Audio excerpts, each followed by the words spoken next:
Hello, everyone. I'm Thomas Barnes, a student with the University of St. Thomas with our International Studies Department. And on behalf of the Institute of Interfaith Dialogue and the University of St. Thomas Center for Faith and Culture, I would like to welcome you all to a lecture and panel discussion on the present and future of Christian-Muslim relations. Before we begin, I would like to give you just a little bit of background on these two organizations.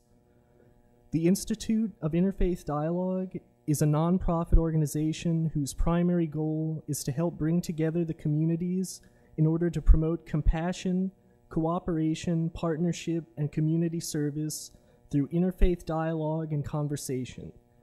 The IID is dedicated to encouraging the study of the global community's spiritual traditions from the vantage point of respect, accuracy, and appreciation.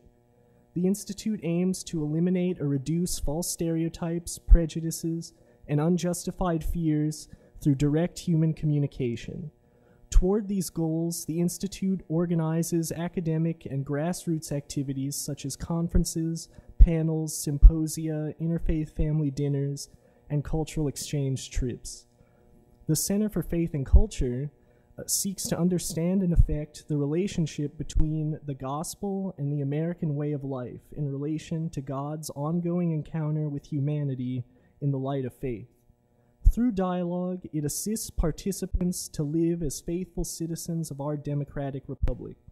It brings the Catholic voice to the ongoing conversation about the meaning of life and the liberty and pursuit of happiness we hold in common as Americans. In its activities, it also seeks to relate the gospel to various American subcultures.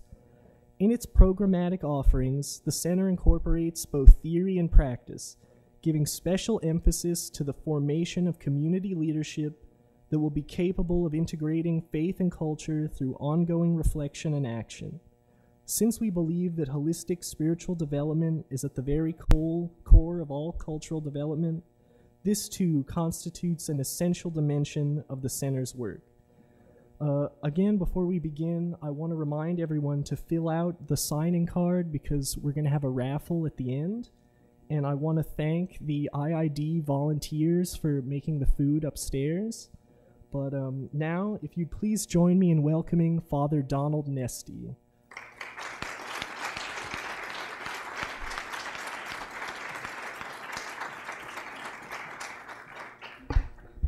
Good evening, everybody. I want to welcome you here as well on behalf of the Center for Faith and Culture of the University of St. Thomas and IID. We have a wonderful relationship between the two organizations, and it is they who came to ask us this time if we would collaborate in bringing our speaker here this evening and fostering this continuing dialogue between Christians and Muslims, and we're delighted to be able to do that. Before I make any more remarks, I would like to begin with a prayer.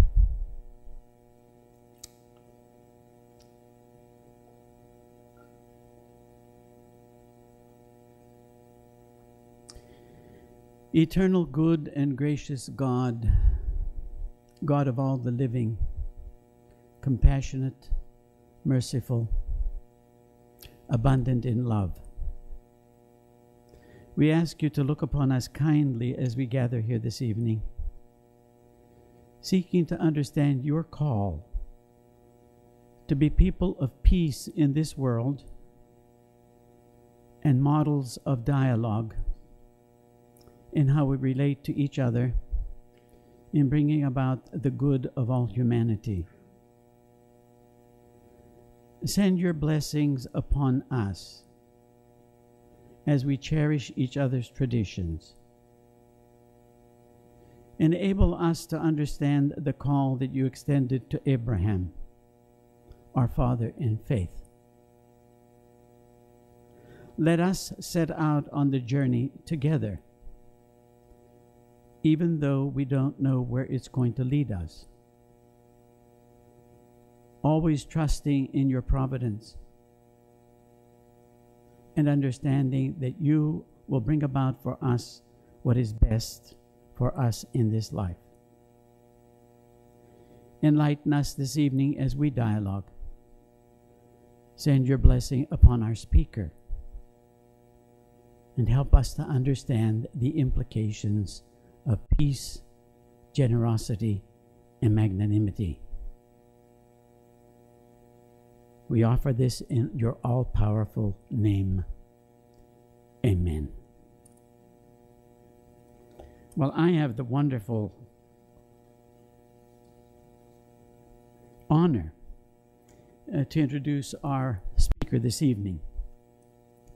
The first time I heard him speak, he was sponsored by the IID and was speaking at Rice University, and that's some 7 years ago.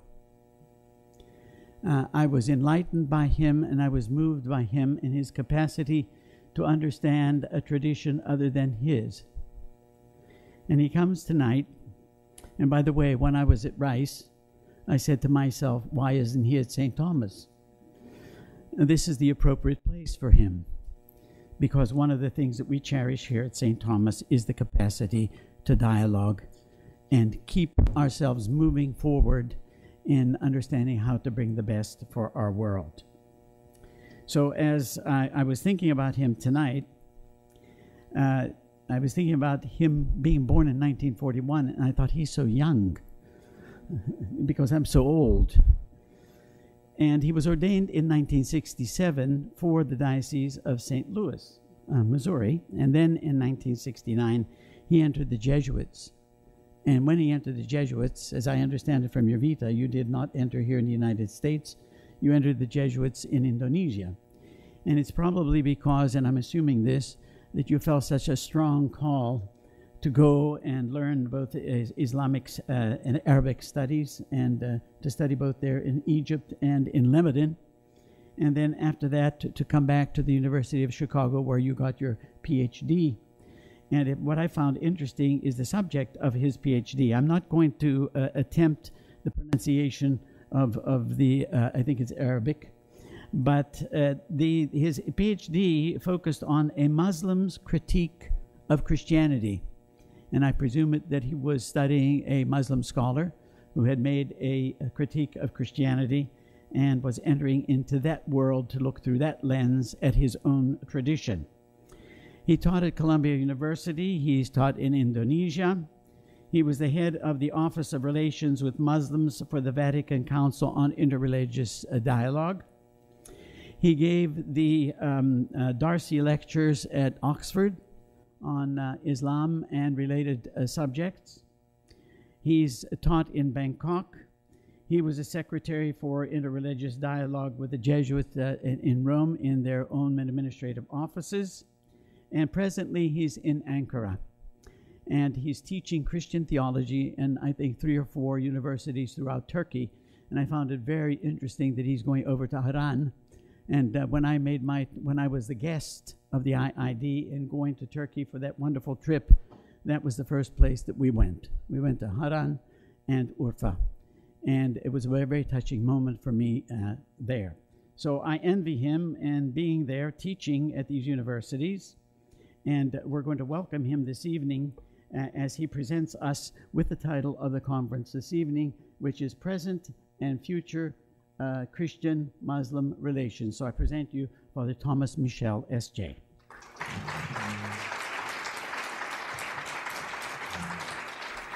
Thank you. First of all, I guess I should note that I don't always wear this patch. It's just since Monday. We were talking before the talk, and somebody said, "What happened?" I said, "Well, you should have seen the other guy." And somebody said, "Really?" I said, "No, I'm just joking. I'm joking. It's just a skin cancer that they took off, and so I just have this for the next few days, I hope." Well, it's true. I am living in Ankara, in Turkey, and I teach Christian theology in the theology faculties of Turkey. And so I just came back from kind of a longish stay in Urfa, where Father Nesti was, and in Erzurum in eastern Turkey. But most of the time I'm in the city where I live, which is Ankara, and I also help at the Catholic parish that's in Ankara. But to get to our subject for this evening, you know, in 1965, the Catholic Church in its Second Vatican Council document, Nostra Aetate, began its brief but groundbreaking statement on Muslims with the words, "The Church regards with esteem also the Muslims." And I think that probably the reaction of many Catholics around the world at that time was, "We do?" I think that for many of us, at least for me, I'd never met a Muslim back in 1965. I was finishing up my theology. I didn't know anything about the religion of Islam. I didn't know I was supposed to have esteem for people of another religion. It was, I didn't know that that was part of our Christian faith.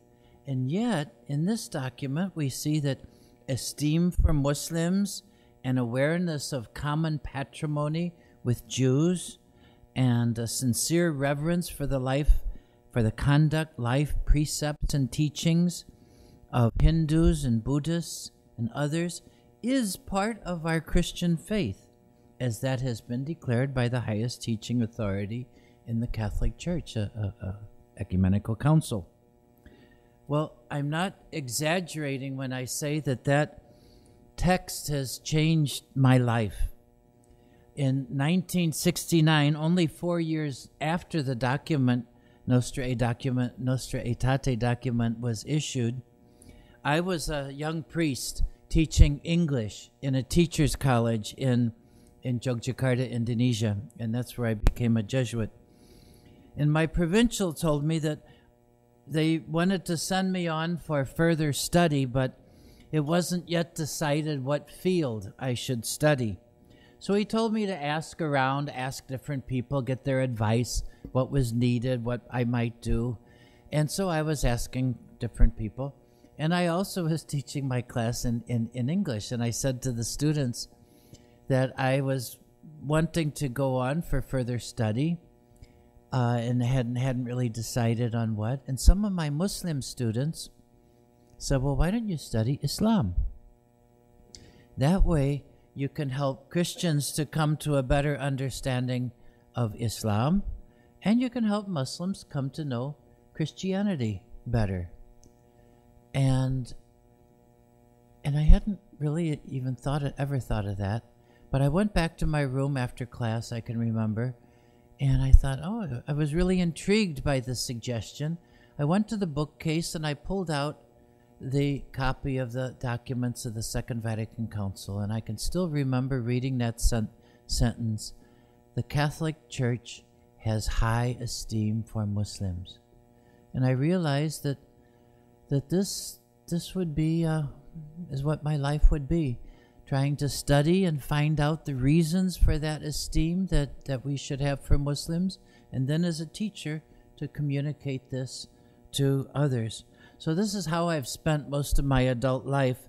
About half the time I teach Islamic studies in Christian institutions, and about half the time I teach Christian studies in Islamic institutions. I did spend 13 years in charge of the Vatican Office for Relations with Muslims, and about the same amount of time doing the same thing for the Jesuits. Well, in Muslim-Christian relations, much has changed over the 40 years since I took up this work. I remember when Pope John Paul II first called the Day of Prayer for Peace in Assisi in 1986, not only were many Christians shocked at the idea of praying with people of other faiths, but many Jews and Muslims and others that we invited, they were also suspicious. They felt that this was maybe some kind of ploy, some new tactic for making converts. And so at the day of prayer itself, we had a few Muslims, not many, a handful. And they were not really very representative people. Well, then the second time there was a day of prayer for peace, that was in 1993, things had changed. I was in charge of getting the Muslim participants again, but there was much more readiness, and people were more ready to do this. They trusted that this was not going to be some kind of a Christian propaganda show. So, thank you. So many people, it was much easier to fight. Well, when we had the third one in 2002, not long before Pope John Paul died, there were so many Muslims who came, and important Muslims, representatives of big Muslim organizations, religious and political and social organizations, that there was simply no room for them all on the podium, and we had to be apologizing for people. Well, you have to sit down in the audience. Podium is only so big. And when the Pope died a year later in Rome, there were so many Muslims who came, we had to cordon off a whole section of St. Peter's for the Muslim participants, and still we had to turn many people away. Well, you can see here from 1986 to present time a real change in people's attitude towards dialogue and attitude towards coming together for good reasons. Well, this brings us to our topic this evening, the present and future of Muslim relations, Muslim-Christian relations. As our world continues to evolve, so also do relations among religious groups. There are new emphases and new directions in which we need to move. I'm going to mention this evening 7 priorities for our relations in coming years. And I want to root these priorities in the common tradition of Abrahamic monotheism, where we find our spiritual home, all of us. Because the figure of Abraham still provides the central themes that we need to consider in interreligious encounter. I'm going to introduce my points always with snapshots, you might say, from the story of Ibrahim, the friend of God. Well, the first view that we have of Abraham in the Bible is of him standing with a look of surprise on his face. In the book of Genesis, the story of Abraham begins abruptly. After no words of introduction, who is this Abraham? We don't know. With God's command, leave your country and your people and go to the land I will show you. So from the beginning, God is uprooting Abraham, sending him away from everything he knows, snatching him out of his comfortable nest, his community, his customary ways of doing things, the beliefs of his father's house, and leading him to new challenges, new language, culture, way of living, new friendships, and alliances. This image, I think, symbolizes the challenge of Muslim-Christian relations in coming years. The days are past when we could each comfortably remain in our own spiritual homeland while we pick up secondhand facts and insights about each other. When we personally meet persons of other faiths and come to know them, live with them, work with them, we're called to move out of our stereotypes and generalities, and we must admit that we have a lot to learn. Acknowledging that we don't have all the answers is a painful experience, just as the realization that we cannot solve all problems on our own is a humbling recognition. To meet the problems of our world today means working together and learning from one another. But beyond this, as people of faith, we have a common mission in our world. And this is another unfamiliar concept with which we must deal. The bishops at the Second Vatican Council intuited this common mission when they declared, even though in the course of centuries not a few hostilities have arisen between Christians and Muslims, this sacred synod urges all to move beyond the past and to work sincerely for mutual understanding and to promote together for the benefit of all social justice, moral values, peace, and freedom.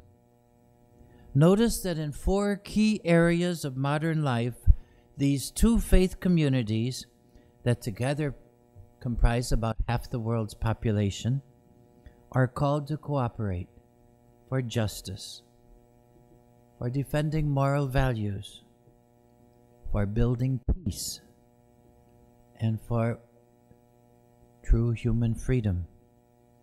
So dialogue is a new terrain on which we must live our respective religious commitments. Like our father Abraham, we have to trust that God is leading us into this new field of action. We are heirs of God's words to Abraham, I will make you a great nation. We have the responsibility of letting the world see that we can live and work together, that we can oppose together prejudice, discrimination, generalizations, and stereotyping.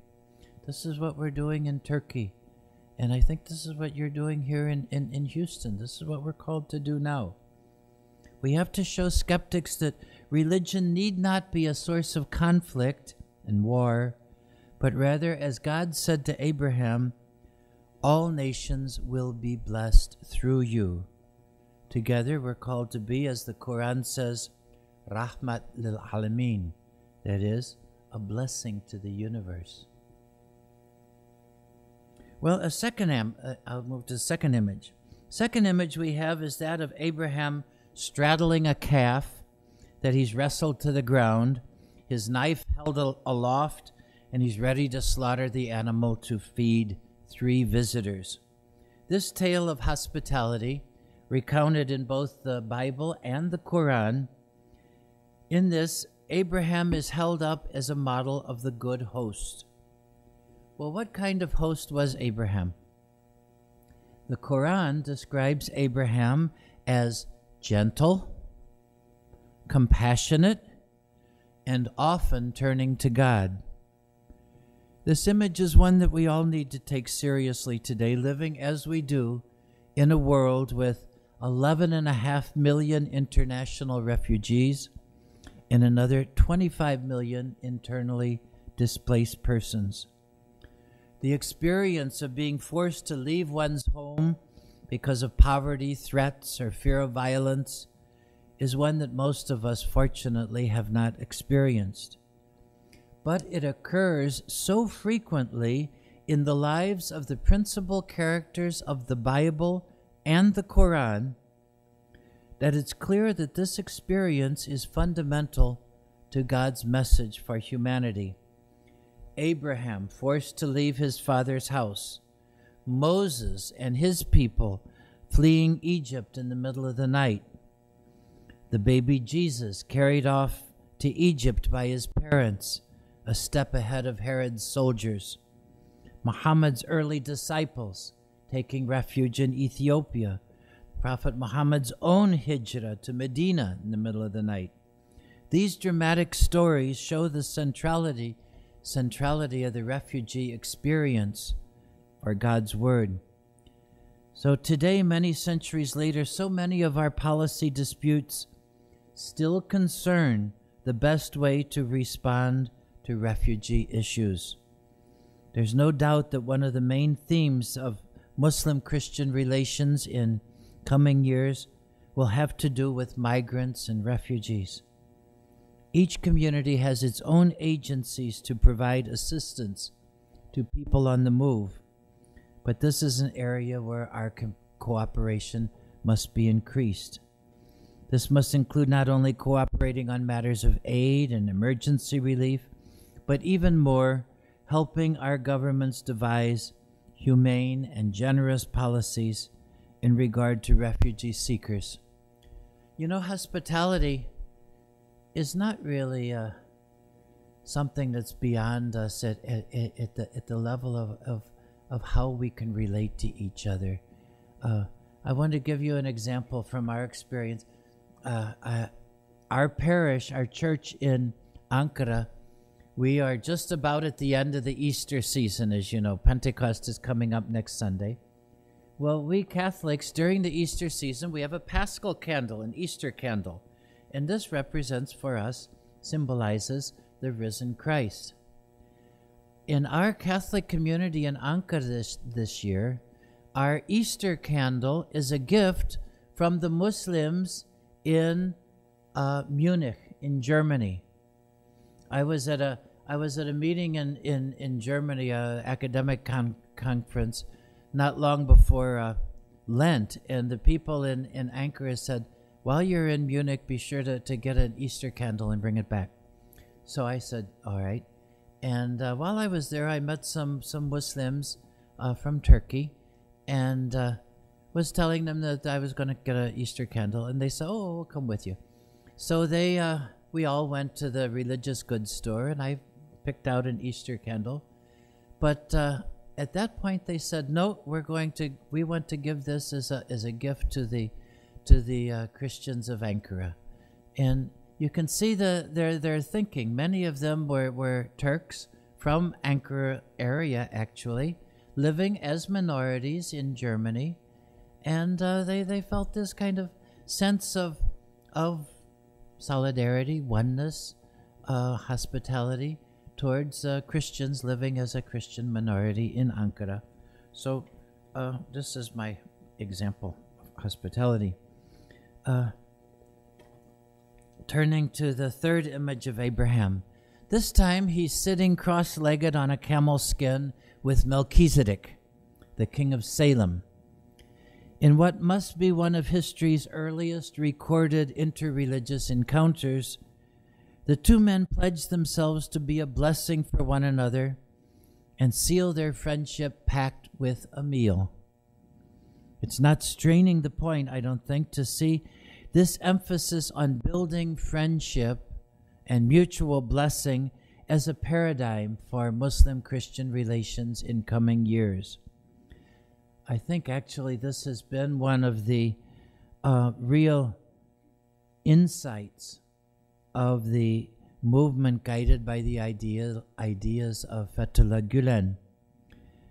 In the past decade, this community has set up, at great expense of manpower and funding and time, energy, a network of dialogue centers around the world. Here in the United States, they have probably about 200 such centers. Throughout Europe, we would have maybe another 100, different places in the Middle East, Southeast Asia, Africa. I don't know how many are there. But the idea is that by bringing people together, give them a chance to come to know one another. Here in Houston, the center is called IDD, is that right? IID, okay. It has different name everywhere. But I think that this idea that dialogue is going to grow naturally out of friendship, and through friendship we're going to finally come to what I think is the real goal, and that is to recognize in one another two communities of people whom God really has tremendous love for and who want to try to live according to God's will. I think once this kind of revolution comes in our thinking and the way we look at each other, then I think many new doors are going to be opened for us. Well, the next image of Abraham has Abraham dismantling his tents in preparation to move them to the opposite side of the Jordan Valley. Abraham's shepherds and those of Lot had been quarreling over pastures and water holes, so the two met to settle their property dispute through negotiation and compromise. In the Bible, Abraham is portrayed as a man of peace who was unwilling to raise his arm against his brother. He even gave Lot first choice of land and took what remained for himself. The peacemaking efforts of our present-day communities will have to reflect these attitudes of Abraham if they're to resolve the impasses created by attitudes of hard-nosed negotiation. We have to ask ourselves, what positive contributions are our religious communities making towards a just and secure resolution of today's conflicts? I wish we had a lot of time. I would like to give you a lot of examples, and I know many examples of where Christians and Muslims together were really significant factors in sometimes brokering a peace, sometimes creating the possibilities of peace, and this really is not just theory. I could give really many good concrete examples. Well, our next image is from the Islamic tradition. It's also found in Jewish Midrash. And in our snapshot, Abraham is standing resolutely with his back to the edge of a cliff as soldiers are about to throw him off. He has infuriated Nimrod, the ruler, by rejecting the national deities. Nimrod has prepared what the Jewish sources describe as the world's largest bonfire. Abraham is hurled from the cliff, but before he reaches the ground, the fire turns into a lake full of fish, and Abraham is saved. The cliff and the fish-filled lake are, until today, sites of veneration and pilgrimage in the city of Urfa in Turkey, which is a strong candidate for the honor of being Abraham's birthplace. This is the city that Father Nesti referred to in the introduction. Well, what's this legend all about? Abraham is ready, but for the intervention of God, to die in witness to his faith in God against the threats delivered by Nimrod. Here, too, we can find a direction for our Muslim-Christian encounters in coming years. One of the most basic beliefs we hold in common is that the material world that we can see and touch is not the whole of reality, and perhaps not even the most true and enduring aspect of life. There is a deeper reality of which our material world is merely a pale reflection. Faith in God takes us, Muslims and Christians, into spiritual realms where descriptions are inadequate. In coming years, Muslims and Christians must find compelling ways to show that the secularization process of recent centuries has not spelled the end of religion, nor succeeded in persuading people of the irrelevance of God. Moreover, if we hope to make a significant contribution to the values by which our societies are guided, we have to find ways to cooperate in order to put an end to the myth that religion is the main cause of conflict in the world. My next image, I'm in sixth image now. My next image is a heart-rending picture of the slave girl Hagar, or Hajar, alone in the desert with her baby Ismail, deserted all but being comforted by God. We all know the story, how Abraham and Sarah could not have children, so Sarah gave permission to Abraham to have relations with the household servant. However, when Hagar conceived and bore a son, Sarah became jealous and insisted that Hagar be sent away. Now, the Bible has two versions of this story, and both are instructive. In the first, God comes to comfort Hagar in the guise of an angel. But Hagar recognizes the divine Lord in the visitor and gives God a new name. God is Ha-Roi, that is, the one who sees. And the divine visitor tells her four things. First, he gives her sound advice. Go back and reconcile with Sarah. Secondly, the angel consoles her. She will not die in the desert, but she'll be the mother of countless descendants. Thirdly, the angel responds to the eternal concern of every pregnant woman. Yes, her child will be born safely. And fourthly, her son Ismail will be a fearless and powerless man. Now, in the second story, when Hagar and the child are on the point of dying of thirst, God sends the angel to tell her that she and her child will not die in the desert, but that Ismail will be the father of a great nation and that God will be with him. The angel then leads her and the child to a well where they could get something to drink and live. Now, the Islamic tradition continues the narrative, stating that Abraham, who had been searching everywhere for Hagar, found her and the baby by the well and built a house for them. Later, Abraham, with the help of the young Ismail, built the Kaaba for the worship of God, which Muslims believe to be the first building on earth dedicated to the worship of the one God. It's to the credit of the Islamic tradition that it has elevated the faithful slave girl to become Our Lady Hajar, and that her struggle for life is commemorated by the Hajj pilgrims in their running between Safa and Marwa. God's saving intervention is recalled in the still-flowing well of Zamzam and the pilgrims' visits to the house of Abraham.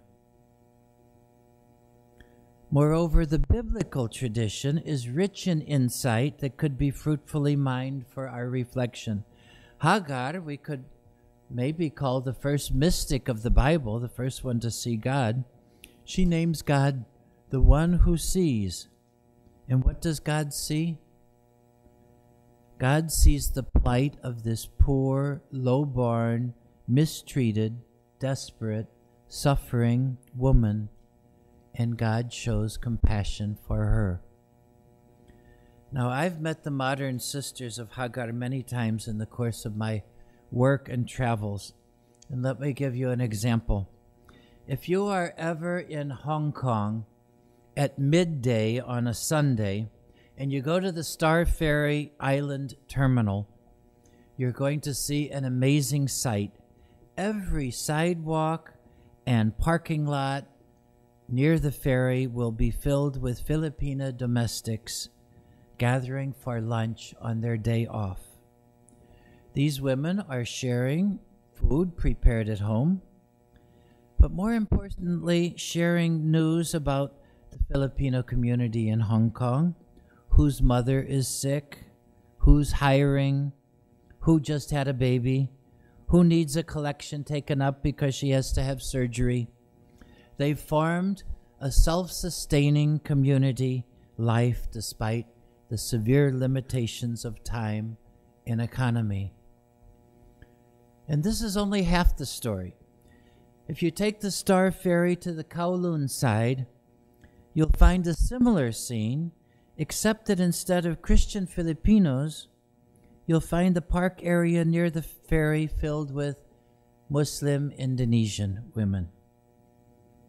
It would be hard not to admire these courageous, hard-working women, far from home, often supporting their children and aged parents, subject like their ancestor Hagar, both to the whims and goodwill of their employers. And as in the story of Hagar, the God who sees, Haroi, observes their plight and takes their part. This image underlines an important direction of interreligious encounter in our days. This is the dialogue among women of different religions. It's a dialogue that was not very apparent in the first decades of the interreligious movement, probably because most encounters were organized by men, me being one of them, in ways that men feel comfortable doing, but with which women might feel out of place, and on topics of greater interest to men, but of less interest to women. In coming years, we really need to encourage our communities to devote greater resources to intensify friendship and cooperation among Muslim and Christian women.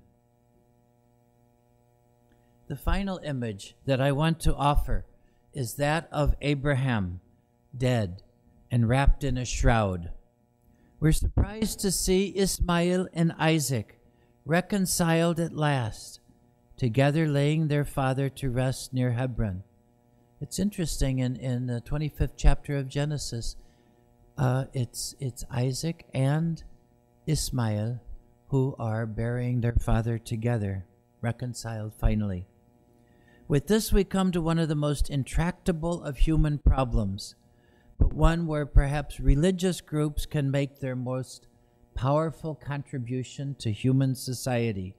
This is the question of reconciliation and forgiveness. When all is said and done, the biggest obstacle to interreligious harmony is not the issue of the moment, but the burden of history that we all carry with us. Every religious community, every ethnic and linguistic group can make a long list of the times and ways they were mistreated by members of some other group. On the one hand, people's memories of wrongdoing and oppression are very long, and events that happened 100 or even 1,000 years ago can still color the way people regard one another. Experiences of violence and cruelty, on the other hand, are like fresh wounds, and like physical wounds, they're apt to fester and infect the whole body. Well, does this mean that we are all prisoners of the past, condemned to keep on repeating the same accusations and countercharges and perpetuating the same cycle of resentment and reprisal? How can people move beyond the wrongs of the past and find the freedom to relate to one another in beneficial and productive ways? Here, I believe that religions can make a unique contribution by teaching emphatically the forgiveness that is rooted in our scriptures. The late Pope John Paul II made a very wise comment. He said that true peace is founded on two pillars: justice and forgiveness. You have to have both. Both are necessary. One without the other will not succeed in making peace. Speaking about forgiveness, where issues of justice are not faced and resolved, will fall on deaf ears. No one is willing to forgive if they are still being treated unjustly. On the other hand, correcting injustices is by itself insufficient to create peace, because the anger, resentment, and human craving for revenge will still be operative. For real peace, we need both. And this is where Christianity and Islam, each of which commands justice and urges forgiveness, can make a difference in the world's progress. Interreligious cooperation in the area of peacemaking and reconciliation has got to be a key priority for interreligious relations in coming years. In my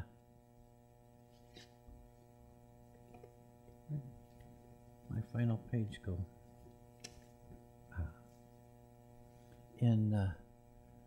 In Asia, our Federation of Asian Bishops Conferences, we work together very closely with the Asian Muslim Action Network, and ours covers 17 countries of Asia, and the Asian Muslim Action Network, they cover another 16 countries. And so they're really two representative bodies. We run together every year a peacekeeping course, and we're trying to train people who who will know the techniques of conflict analysis, historical analysis, and who will also be trained in questions of reconstruction, rehabilitation, and reconciliation. So important after conflicts. We want to build a body of Muslims and Christians who together can go to wherever the areas of conflict are and try to resolve them. I'm really convinced that this is one of the most important ways, at least in Asia, that we relate to each other. I could give you so many examples of this, but again, we can't talk about everything because of limitations of time. But most of all, our religious convictions provide us with a powerful tool, hope. In all of our peacemaking and other interreligious efforts, we work with hope. We don't expect to see the results of our activities in our own lifetime. In this, we're no different from Abraham. What was it that motivated the elderly prophet to keep on believing when God told him that he would be the father of many nations? God could only count on Abraham could only count on God's word and hope that God would find a way to make those words a reality. In our coming years, Christians and Muslims have to work with the same hope that God will find a way to make our efforts bear fruit for coming generations. So I'm going to conclude with Abraham's beautiful prayer in the Quran. In this prayer, Abraham expresses his own faith and asks God, I find this always fascinating, he asks God to pardon his idol-worshipping father. And this is what he says: "They are all an enemy to me except the Lord of the worlds, who has created me and who guides me, who gives me food and drink.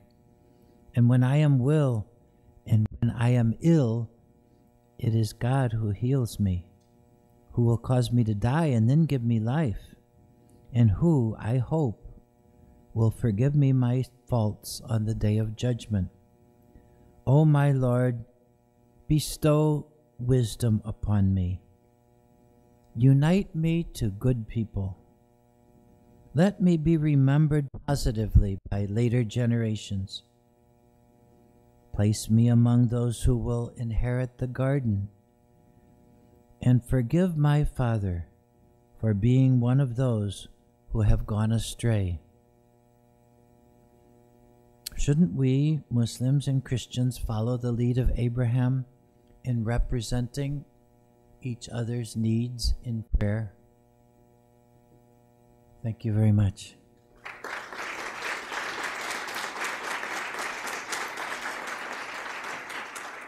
I just want to do a few words of introduction for our panel moderator, Dr. George Atkinson. He has a wife and 2 children and 2 grandchildren. He got his bachelor's in American Studies and his master's in Educational Administration at Columbia University, and then went on to get his bachelor's in divinity and a PhD in religion from Southern Methodist University. He has 10 years of teaching experience, 24 years of parish ministry, 8 years of administrative experience. He retired in 2004. He has a long history of interfaith involvement, and he's a passionate activist for healthcare reform. Please join me in welcoming Dr. George Atkinson.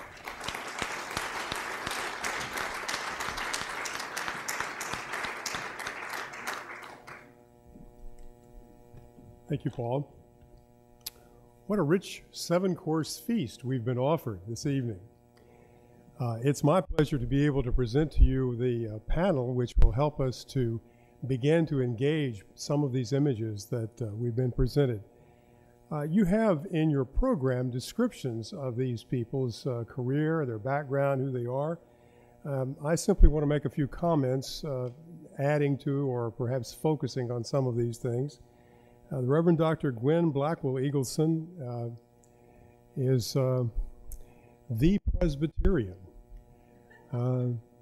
She represents the whole Presbyterian church, that whole tradition of Christianity, and has done so many different things that she's even been the one to sort of be the gatekeeper for others who are coming into the Presbyterian ministry.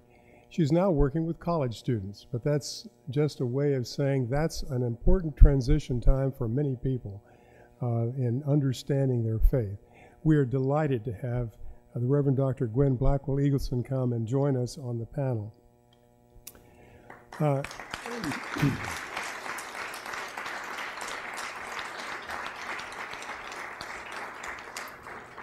Many of you already know Father Nesti from the campus here. I have to say he has the most Catholic of occupational histories. I've never seen anyone who encompassed so many different kinds of things to do. And perhaps it's very appropriate that right now he has decided that he's going to be heading up the Center for Faith and Culture. He'll take in everything. What more Catholic approach to the world can you think of? Father Donald Nesti is our second member of our panel. We ask you to come forward and welcome him.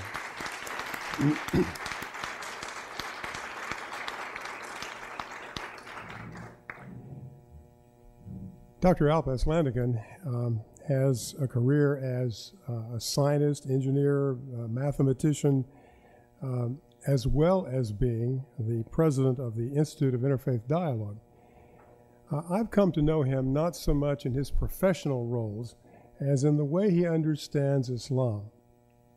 He understands it not only with his head, which is very important. You can read many things about Islam and get it into your head and grasp it.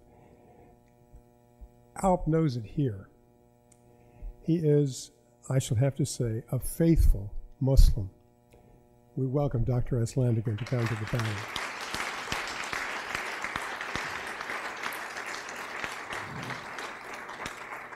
Our format will be this. We'll ask each of the panelists to make an opening statement, and then we'll have time for questions and answers from them as well as from all of you. I was also reflecting on some of the xenophobic and racist hysteria that we have seen in our United States media just over the last few weeks. But particularly even this week, when the woman who won the Miss USA beauty pageant, which is not usually a terribly controversial event, unless you're in the beauty pageant circuit, but she is a woman of Lebanese descent. She has family that are both Christian and Muslim. They seem to get along just fine, but after she won, there were a number of conspiracy theories that began to circulate around the blogosphere that now the Muslims are taking over our beauty pageants. And the level of anxiety, the societal anxiety that has developed, I think, in relation to the amount of social change that we have seen. Change almost always evokes anxiety in people. Anxiety tends to promote that fight or flight response, and unfortunately in too many people it seems to evoke a fight response, a protective, and thus for many cultures, and particularly the United States, a kind of xenophobic, and unfortunately among so many members of my larger religious tradition, the Christian religious tradition, we have a tradition that teaches the love of neighbor and defines neighbor to be anyone in the human community. And yet, the language that we hear from people who identify themselves as Christian and from my own Protestant background, talking about people of other religious traditions or simply of other nationalities as being somehow less than human, as being an enemy, as being a group, that level of xenophobia is very disturbing to me. And I've been reflecting on that recently as a spiritual issue. And I'm wondering if part of the future of Muslim-Christian dialogue needs to be, in each of our communities, a focus on our own spirituality so that we have a deeper-seated sense of God's providence and grace, so that we feel secure that this material world is not all that there is, that we feel connected to the divine in such a way that we are deeply rooted and feel less anxious, and thus are less likely to live down to the worst of human nature and more likely to live up to the best of our traditions. But I think that in this country, particularly within the last year, but it's been growing over the last decade or so, I see a deep spiritual malaise that I think is at root of much of the conflict that we see. Okay, I couldn't agree with you more, Guinn.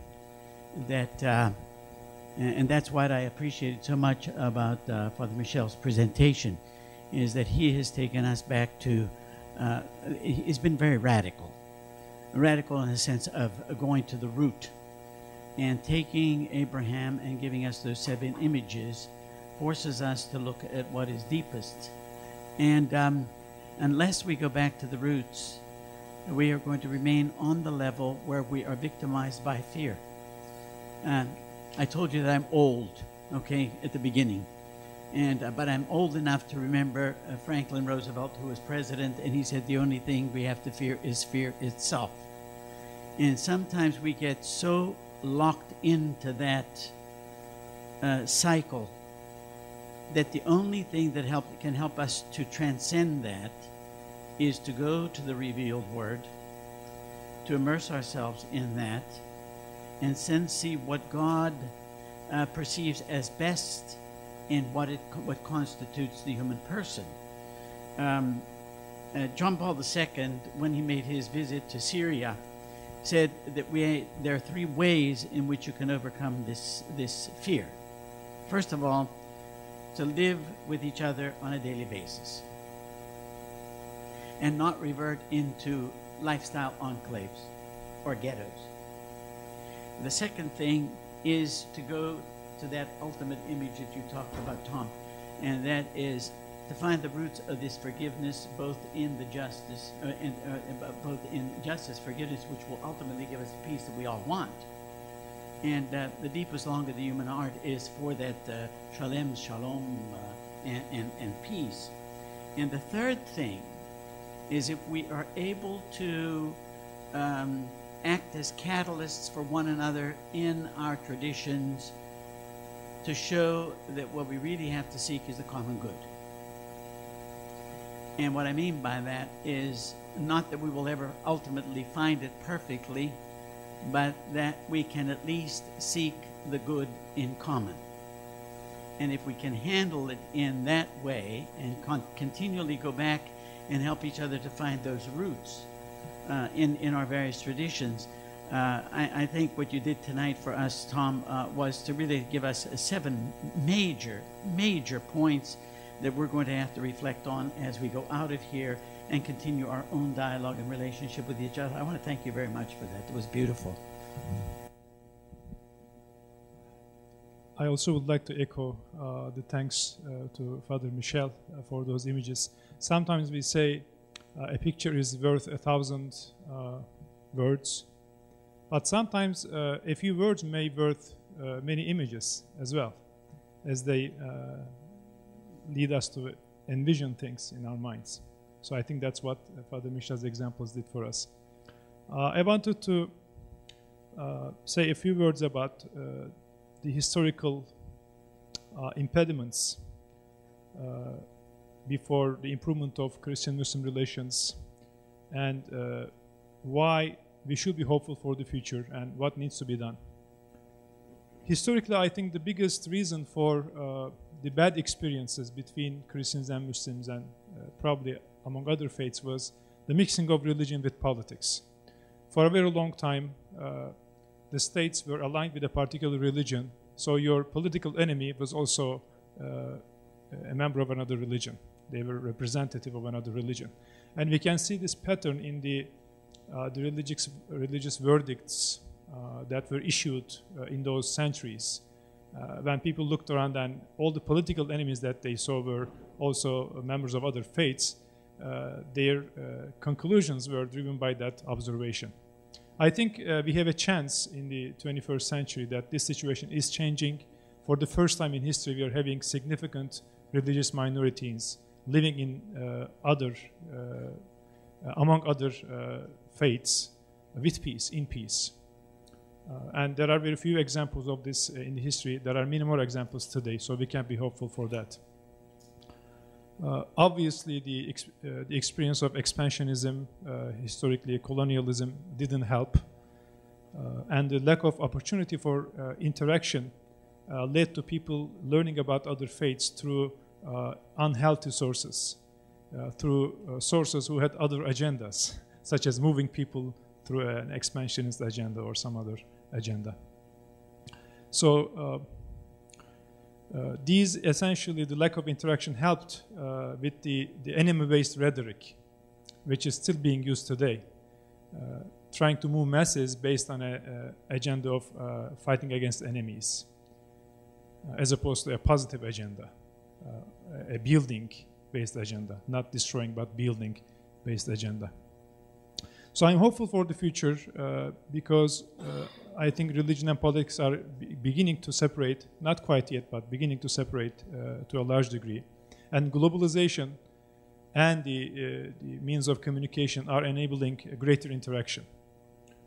So this human-to-human interaction is something that cannot be replaced with anything else. And I think the more of it, the better for humanity. There is some magic in human-to-human interaction. When I listen to people in Turkey about other ideologies, political ideas or faiths, they would say things like this.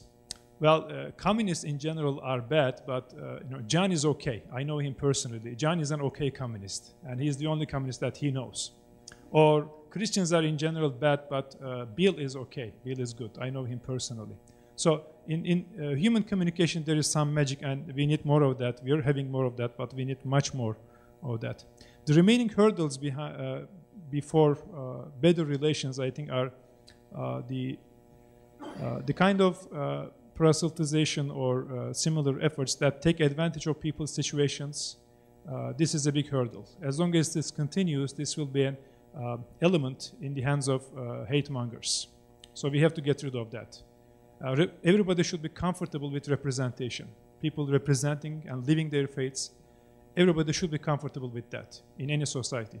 But taking advantage of people's needs is something that we should take out. Media monopolies is another hurdle. Yes, we do have the internet and the blogs and everything, but still media monopolies, I think, are significant obstacles before healthy communication. Because media, by definition, has to focus on singularities. For some news item to be interesting, it has to focus on rare things. So they rarely focus on positive things. They always focus on killings and bombings and tortures and horrendous things. So people's images are shaped by these, again and again, exposures to negativity. The only way to supersede this is, again, through human communication, taking advantage of modern means of communication such as blogs and websites. But we have to be proactive. We cannot be passive consumers of information anymore. We have to be proactive.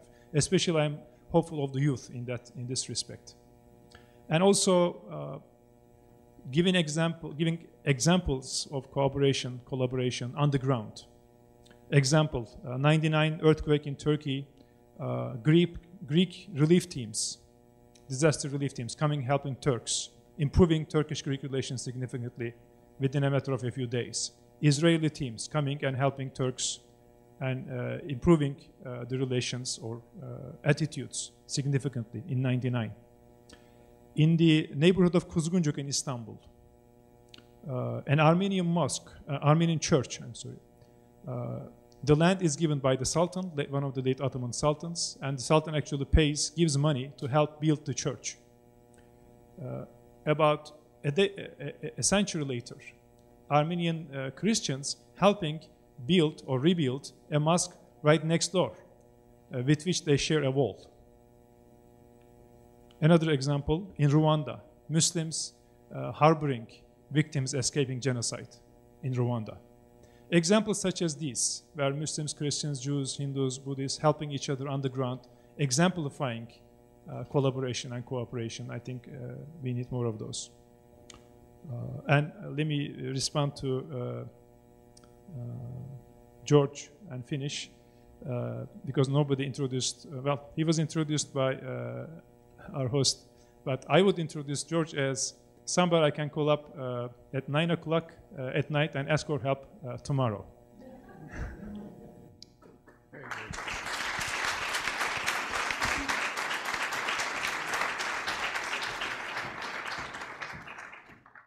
My name is Niveen Sala. I'm from the Center for International Studies. And first off, I want to say that I think the work that the Institute for Interfaith Dialogue is doing is incredibly important. So I'm glad that you're here. And I want to say that in your judgment of, what are the hurdles to interfaith dialogue, I think you're not digging quite deep enough. 3 days ago, I read this book by Edward Said entitled Orientalism. And as I understand, it's been translated into 36 languages. He wrote it in the mid-1970s. And yeah, it's been disheartening reading it. Because what he says is that, in fact, academia had a profound part to play in producing a stereotype about the Orient, which was basically everything from China to Morocco, and about also perpetuating stereotypes about Muslims and Arabs, and basically saying that Islam is a bastardization of Christianity. And he traced that back all the way from the Renaissance into the 1970s, 60s and 70s in the United States, in the in Middle East Studies department. And my question, so I think that you have to go a little bit deeper. My question for Father Thomas Michel, because since you've been studying this, is to what extent do you think Edward Said has had an impact on your own research, and to what extent do you think that academic study of the Middle East and the Islamic world has changed in response to that book? Well, I know the work Orientalism very well. And I knew Edward Said when we were both together teaching at Columbia, and so we had discussions. And yeah, he's one of the people who have really shaped my own thinking. I think basically he's right. You could maybe pull out this detail or that detail and say maybe he got that wrong, but I think basically his insight that in order to dominate the Islamic world, scholars tried to create an Islam that you could deal with and that you could control, and that they worked to do that. Yeah, I think that our scholars do have a lot of responsibility for the whole colonial adventure and misadventure. Yeah. Just building on that, are you aware of any Christian and Islamic scholars who are working together to write on historical moments in each other's traditions and in the encounters between the two? I would find that very interesting if it were a Christian and a Muslim scholar trying to approach the same material and looking to be as objective as possible. I would be most aware of that, like in Asia. I think that sort of thing tends to happen at a local level. If you were to ask me to give the names of Christians and Muslims in the Philippines or in Indonesia, or especially in these two countries, which are the countries that I know the best, yes, I could give those names. But as a general revisionist history of Christian-Muslim relations, I don't see so many people doing that. One of the best basic books on Christian-Muslim relations from a Christian point of view was that by Father Guinn, but I don't know whether that's ever been translated into. He wrote it in French. He wrote a 2-volume thing on that. First of all, I would like to thank you for giving a concrete expression to the weight of the past, which gives us some sense of the size of the obstacles that lie in the path of dialogue. And my question to you really is this. I think most of us are aware that the Muslim community is many communities. Not all of them are equally interested in dialogue. I'd be interested in hearing you say something about where you think the frontier is on that, and who are the groups on the other side of the line that are maybe the next that can be brought into the process of dialogue. And then do you see a similar situation in the Christian community, and could you comment on that? I see actually many parallels in positive and negative attitudes toward dialogue within the Muslim and Christian communities. Some of these communities are suspicious of dialogue, or they have a negative attitude because they feel threatened. They are not confident. They have memories of the past. If you consider that the vast majority of the Muslim communities have been colonized for over 2 centuries, so they associate, Christianity with a colonizing power, or a power that left puppet leaders to run the country after they left, and still intervening in their internal affairs. So, in this respect, I think those parts of the Muslim communities who have not been colonized would be the first candidates, because they will be more confident. They would be more proactive as opposed to reactive toward the Western civilization, toward Christianity. Secondly, the negative examples that I talked about of the exploitation or taking advantage of people's needs, those negative examples always serve to hinder interfaith dialogue. Whenever some proactive Muslim leaders talk about dialogue, always they are encountered with examples of exploitation, proselytization that takes advantage of people's needs. So in order to turn a new page, I think the biggest obstacle is for the Muslim communities to have the confidence, and for Christian communities to overwhelmingly give a message that we only support representation and not this exploitative type of proselytization. For the Muslim communities to gain confidence, first of all, they have to become clear of this history of colonization and its memories. So this would require investment in democracy, investment in true democratic leaders that would represent the people. It would also take brave Muslim leaders, confident Muslim leaders, and their pioneering work. And Father Michel talked about Mr. Guinn's works in Turkey, that started in Turkey.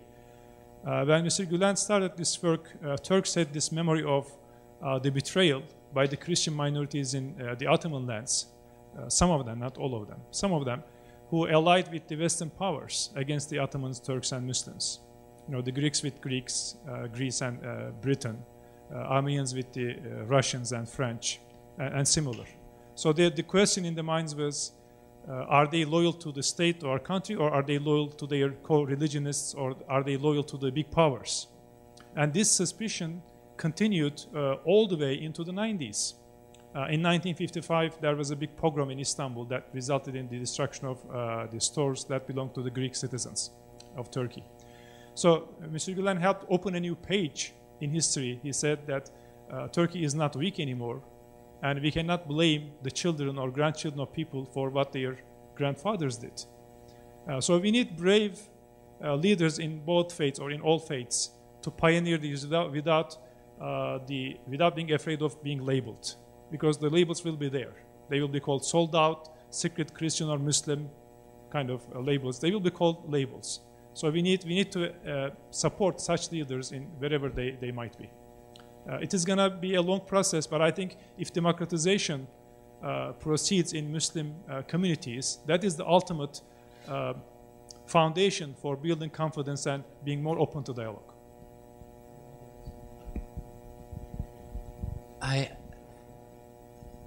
Living in Turkey as I do, I've come to look at this maybe differently than I did before. It seems to me that the real issue in whatever country we're talking about is how do we build a real pluralist society where people who might be religious minorities or ethnic minorities, language minorities, whatever, how can we really feel a part of that society? Now, as you try to support the aspirations of these people, and whether we're talking about Muslims in the United States or whether we're talking about Christians in Turkey, you look to see who are your natural allies, who are the people who hold the same values with you.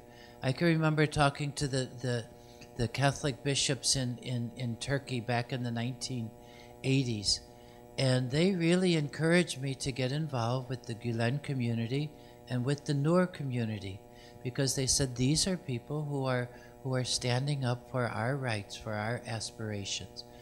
And so I did, and I found that was really true. They really are standing up for the situation of the minorities in Turkey. Now, I think that for Muslims in the United States, it's the same thing. All you have to do is to go into the CARE, the Committee on American Islamic Relations website, and see the kind of threats that Muslims are living with in different parts of the United States. Now, I think if I were a Muslim living in the United States, I'd be looking to those sectors of American society who want the same, who have the same ideals that I do, and these are the people that you can work together with. I think that the challenge is pretty much the same in all countries. If I could just build on that, that's why I find that the Gulen movement and what you've been able to achieve, I think it's 7 years you've been here in this country, is that correct? You have been very proactive in giving witness to how Muslims can function in civil society, given a structure, a governmental structure, in a republic, which is very pluralistic, in order to be able to present your values and the way you would like to participate in the building up of the society. What you have been able to accomplish in these 7 years is absolutely phenomenal, beginning with Noah's pudding. This is very, very practical. If we really want to get down and put our feet on the ground and ask us how you do this, how you live together on a daily basis, it's simply to offer Noah's pudding at that appropriate time of the year, or ask people to sit with you when you break the fast during Ramadan. Nothing has been as effective as that as far as I am concerned. And we in the Catholic community, I think, can also learn something very much from that. So an anecdote along that line. My mother turned 79 the day before yesterday, and she belongs to a particular Christian congregation of about 4,000 people.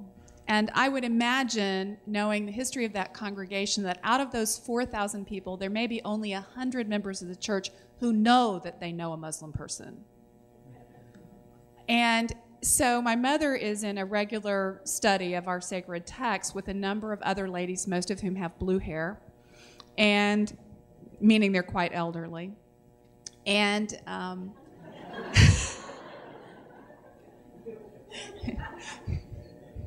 you don't tint yours blue.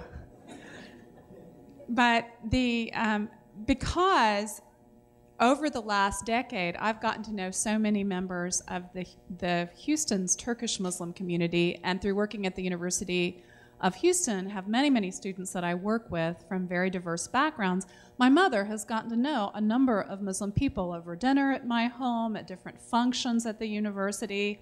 So she feels close to and is a good friend of many Muslim residents of the city of Houston. So on a number of times over the last 2 years, she has, with some level of giggling, told me with great glee of someone in one of her church groups, the choir or a Bible study or something like that, who has succumbed to the common xenophobia and said, oh, well, those Muslims are, fill in the blank. And she'd say, well, you know, I know a lot of Muslims and none of the ones I know are like that. How many do you know? And it just stops it cold. And so I've been very grateful because just that, just having sat down to a meal, gotten to know people. And so I think both in the Christian community also, it's wonderful with Institute for Interfaith Dialogue when the Muslim community is proactive in inviting Christians into dialogue. But I think it's about time that the Christian community really stepped up and our local congregations, our local families, I've started inviting Muslim families to my house for the iftar because I think we need to be proactive in that on our margins, because then as more of our community members actually have faces to put with the labels, then the slurs and the stereotypes and the caricatures no longer make any sense to them.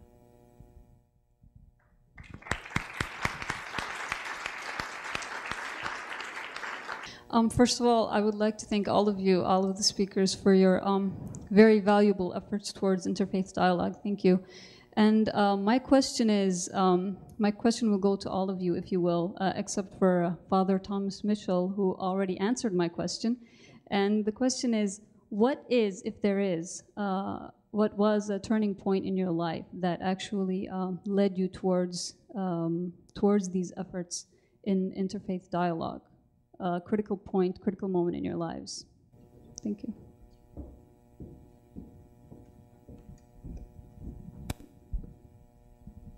I can give you an answer from my point of view.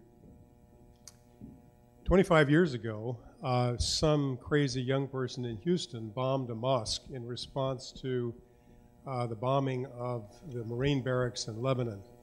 And the ecumenical community, the Christian ecumenical community, gathered and said, we've got to do something about that. We gathered money, we made statements to the press and so on. That wasn't enough. We said we had to find ways of praying together. And we organized an interfaith prayer service with Jews, Christians, and Muslims for the first time in the city of Houston 25 years ago at the Rothko Chapel. Even then, while we were all impressed at how wonderful we were at having come together and congratulated ourselves, the real turning point for me emotionally was when the woman, the Muslima who was head of the Rothko Chapel at the time, had invited me and my wife to dinner, and we had met 50 important Muslims from the city of Houston. Later, when my wife was ill, she said to me, I will pray for her. It's hard for me to imagine that we cannot pray for each other. And the very notion that Christians and Muslims ought to pray for one another, it seems to me, gets to the very heart of the question of reconciliation and forgiveness and everything else. And that was, for me, a life-changing experience.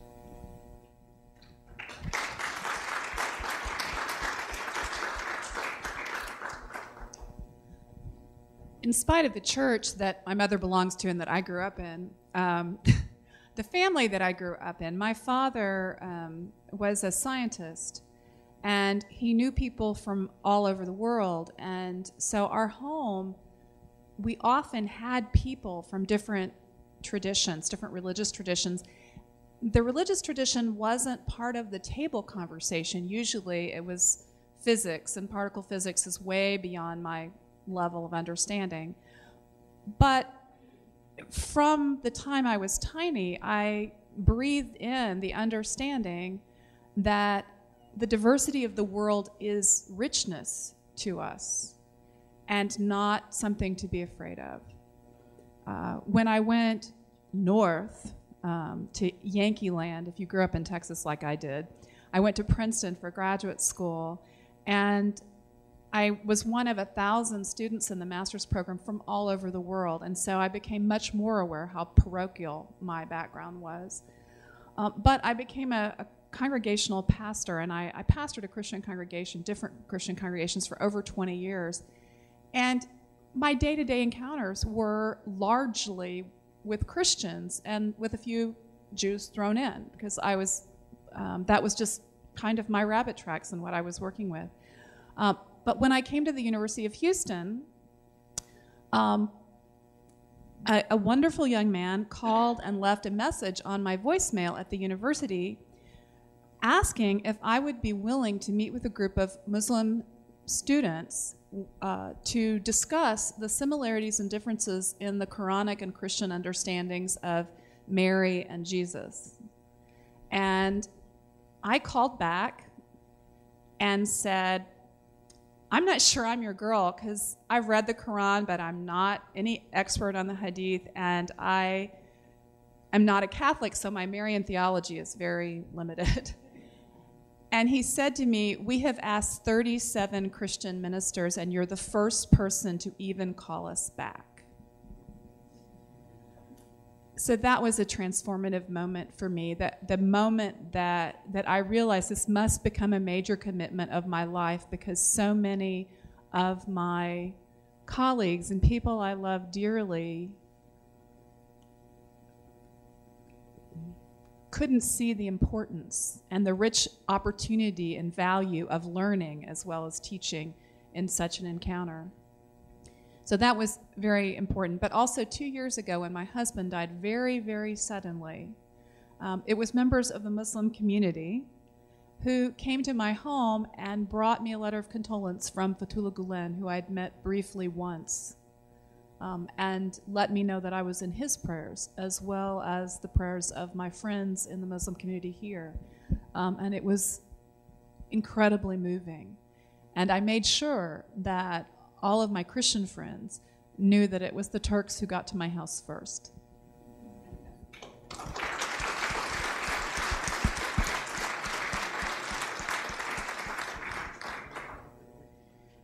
I attribute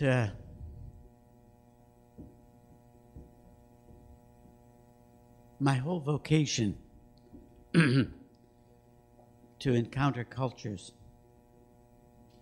and to appreciate diversity to my mother and my grandmother. My grandmother was an Italian immigrant. She had a second-grade education, but she was a very wise woman of deep faith. And my mother had an 8th-grade education because she had to leave school and support the family of 10 siblings. But what I learned from them was a Christianity which was incarnate in them, and which was a Christianity without frontiers. I grew up in a very diverse community.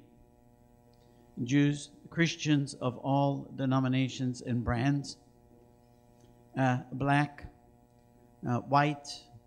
I went to public schools all my life, and it was a wonderful experience. My dearest teenage friend was the son of the Presbyterian minister. I was in the Boy Scout troop with the Methodist Church. And I had very dear Jewish friends.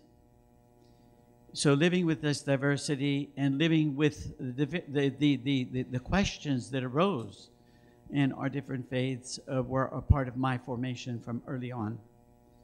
I remember going to catechism class once, and we went there after our public school. We went to the church for this, and we had nuns teaching us.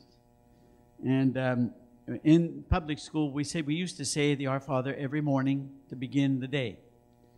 And we said it with the doxology of the Protestants. For thine is the kingdom, the power, and the glory forever and ever. Amen. So we went into class, and the sister said, Richard, stand up and pray the Our Father. So he stood up, and he prayed the Our Father, and he began, and thine is the kingdom, the power. And she said, stop that. That is not Catholic. I was shocked. And I went home to my mother and I said, do you know what happened? And she says, oh, don't worry about that. She just got it wrong. She said, if you go to the Presbyterian Church, they're going to welcome you with open arms. Just wipe that off your, just erase that from the board and recognize that everybody's God's child. These are the deepest kinds of experiences that I had. And then I joined this congregation of which I'm a part, and I've been exposed to many, many countries and cultures, and it's been a wonderful journey. And when I went on the first, I'm an alumnus of the first trip to Turkey. Please. And that trip, I always told Muhammad Chetin, and I tell Alp all the time, was one of the greatest spiritual journeys that I have had because of the cities that we visited and the prayer that we entered into together, wherever we were. And I'll never forget in Ephesus, Muhammad says to me, Father, let the rest of the group go into Mary's house. You and I will go after everybody's gone, and we will pray together. And that was a very deeply moving moment for me. So it's been a gift to know this community and be a part of it, and I just cherish it very much.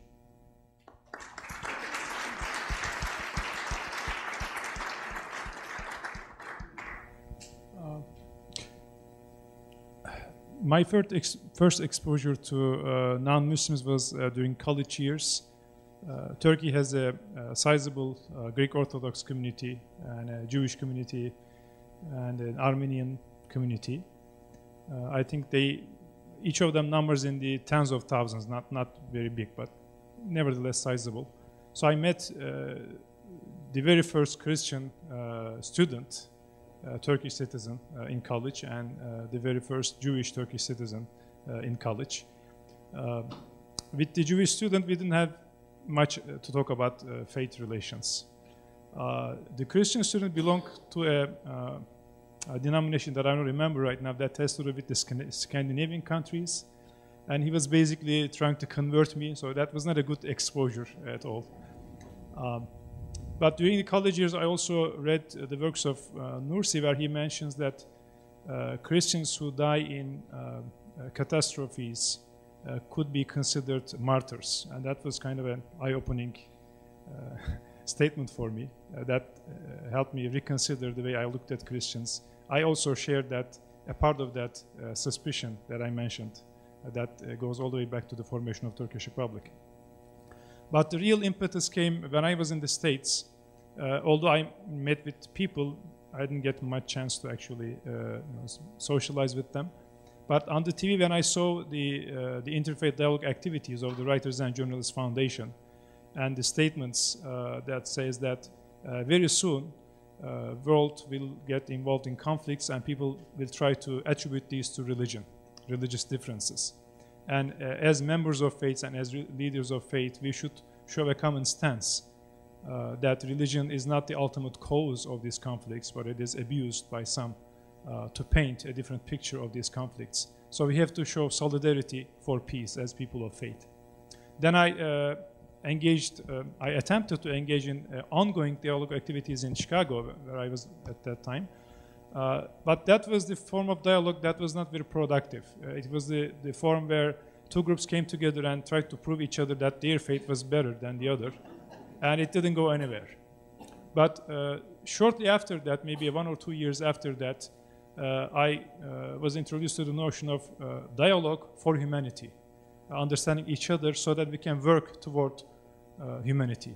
And that changed, that opened a new page. And I began seeing dialogue activities that were very productive. I saw friendships formed. I think that's the most crucial thing in any dialogue. Friendships of Muslims and Christians and Jews and Buddhists. And I think the ultimate point that convinced me that I have to invest a sizable portion of my time to dialogue was meeting people like Father Nesti, Guinn, and everybody on this panel, basically.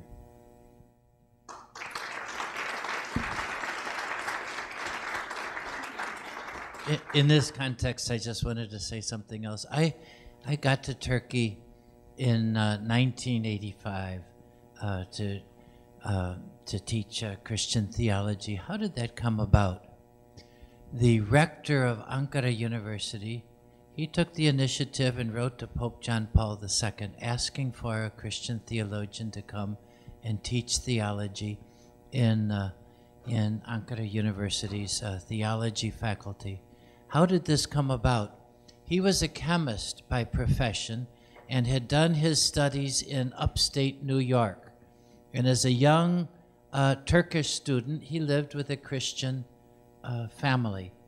And on occasion, he would go to church with them, and if there was some special feast or if there was some function going on at the church, he would go with them. They made no attempt to proselytize or anything like that. They were just, he would go with them as part of the family. And he said, told me many years later, he was really impressed that these were good people, and he really saw that God was important in their lives. And 35 years went by, and he eventually became the rector of the university. And he decided, I want to give other of our students an opportunity to learn something like what I had learned. This story has always stayed with me. He's long dead now, because neither he nor the family that he lived with in New York probably ever heard the word dialogue. But it was going there, and it changed his life, and through his life it's changed other people's lives.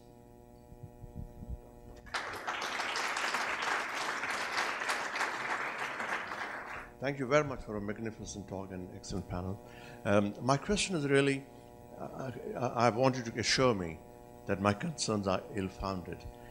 But I feel that whereas the traditional antagonists of Islamic world and the Islamic side, Church of England and Rome, have turned, as we all know, 180 degrees and are extremely friendly and cordial in the last 50 or 60 years due to the wonderful leadership of last 4 or 5 popes we've had and excellent archbishops of Canterbury's. My real concern is, for some odd reason, at this extremely crucial juncture, it seems to me like fanatics are running all our shows. In the United States, we have got men like the evangelists, Pat Robertson, Jerry Falwell, late Jerry Falwell, of good memory, Reverend Haji, Van Impe, and the list goes on. Wines, and you know who I'm talking about. And in India, we have people like Bal Thackeray and the Hindu fanatics who are increasingly running the country's programs. And then in Islamic world, you know, I don't even have to elaborate because you know, everybody knows what's happening there. And the less we talk about Israel, the better. The Shah's party and Ubayd Yusuf, who believes that if we don't kill all the Palestinians, how shall we answer to Yahweh in the afterlife? So we have got such fanatic fringes running the governments, and I'm not even going to ask you what can we do, because there's not much we can do, but I want to know, how long will these people call the shots before it is over? How much damage will they do to us before they will fade away? Or will they at all fade away? Or how many hundreds of years or dozens of years will they be in power before we'll see any change? I was just going to say they will be in power as long as we let them. That we have it in our power to take back our traditions from the extremists. And unfortunately, for too long and too easily, we have been silent in the face of extremism within our traditions. And unfortunately, even when we speak out against extremists, it doesn't get reported. And so the most reported voices are the most extreme ones. But we can make that difference because we can speak differently. Yeah, I think it's not a case that conflicts and troublemaking ideas are going to end, and then we can start building. Both things are going to, and both things are going on at once. While some people are trying to build understanding and cooperation and harmony, other people are trying to tear that down. And I think that so long as the forces of negativity and exclusivism are more active, more energetic than those who are trying to build harmony, I think they're going to succeed in causing a lot of conflict in the world. And we see what happens in countries when forces of resentment and exclusivism really gain the fore. And I think very often it's because people who are in favor of harmony are not as committed, they're not as energetic, they're not as enthusiastic about trying to build understanding as others are interested in tearing it down. I think both things go on at once.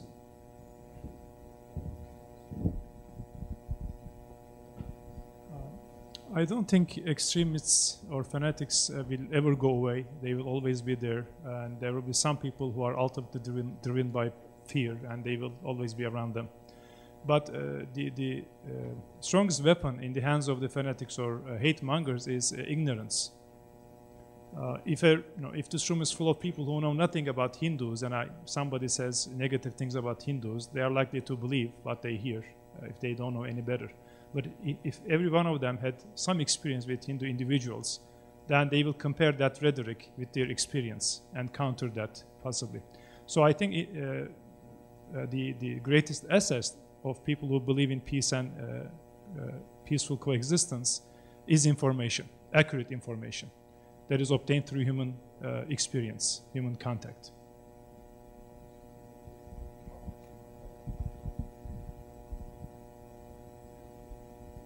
Perhaps I could make a closing comment about that, because my comment to Father Michel now was that there are always going to be stupid, crazy people in the world. And religious people end up being very nice. And the problem is we end up being too nice when all the crazies are getting control of things. I don't suggest that we stop being nice, but that we do what Alp suggested earlier about being proactive, of trying to let people know, to overcome the ignorance of the rest of the world, that this is not the way the mainstream of any major religious tradition is. I live next door to some Hindus who have invited me in for Shiva's birthday and for other things.